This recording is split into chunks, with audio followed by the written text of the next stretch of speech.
जय श्री कृष्ण। श्री कृष्ण संदेश चैनल में आपका स्वागत है। कृपया कथा व्यास पंडित श्री कृष्ण कुमार जी श्रोत्री के सभी उपयोगी ज्ञानवर्धक वीडियो प्राप्त करने के लिए इस चैनल को अवश्य सब्सक्राइब करें और वीडियोस को भी लाइक करें। धन्यवाद। श्रीमद् भगवद गीता का प्राकट्य दिवस मार्गशीर्ष मास के शुक्ल पक्ष की एकादशी तिथि को मनाया जाता है। इसे मोक्षदा एकादशी के नाम से जाना जाता है। विश्व के किसी भी धर्म या संप्रदाय के किसी भी ग्रंथ का जन्मदिन नहीं मनाया जाता। जयंती मनाई जाती है तो केवल श्रीमद् भगवद गीता की मनाई जाती है। क्यों? क्योंकि अन्य ग्रंथ किसी मनुष्य द्वारा लिखे या संकलित किए गए हैं, जबकि गीता जी का जन्म स्वयं भगवान के श्रीमुख से हुआ है। गीता जी धर्म क्षेत्र कुरुक्षेत्र में श्री भगवान के विभूति स्वरूप मार्गशीर्ष मास में उनकी प्रिय तिथि शुक्ल पक्ष की एकादशी तिथि को अर्जुन को ज्ञान देते समय भगवान श्री कृष्ण के मुख से निसृत हुई। भगवान श्री वेदव्यास जी ने भगवान श्री कृष्ण के द्वारा प्रकाशित इस ज्ञान देवी को महाभारत के भीष्म पर्व में स्थान दिया। इसमें कुल 18 छोटे छोटे अध्याय हैं।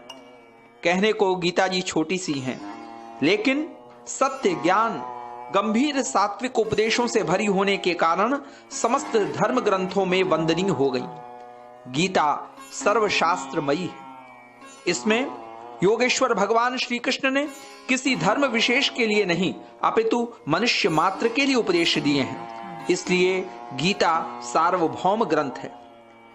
यह मां है और मां की लाडली गोद पर सभी बच्चों का अधिकार है।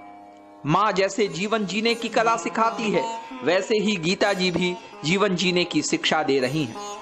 यह संसार के घोर अंधकार से भरे मार्गों में छोटा सा किंतु अत्यंत प्रकाश करने वाला एक धर्मदीप है। इस धर्मदीप के प्रकाश को मनुष्य मात्र तक पहुंचाना हमारा भी धर्म है। आइए गीता का प्रचार करें। जन जन और घर घर में गीता है, लेकिन अब हर मन में हर वाणी में गीता को बैठाने का संकल्प दोहराएं। वर्ष भर जो हमसे बन सके गीता का प्रचार अवश्य करें, लेकिन गीता जयंती के दिन मार्गशीर्ष शुक्ल एकादशी को गीता जयंती अवश्य मनाएं। गीता जयंती कैसे मनाएं?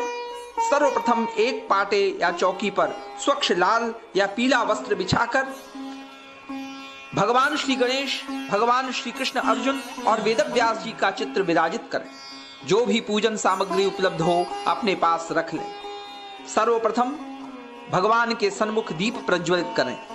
पहले श्री गणेश जी का पूजन कर लें, फिर गीता के वक्ता भगवान श्री कृष्ण और उसके श्रोता नर स्वरूप भक्त प्रवर अर्जुन और महाभारत में गीता जी को संकलित करने वाले, सन्निहित करने वाले भगवान वेदव्यास जी का पूजन करें।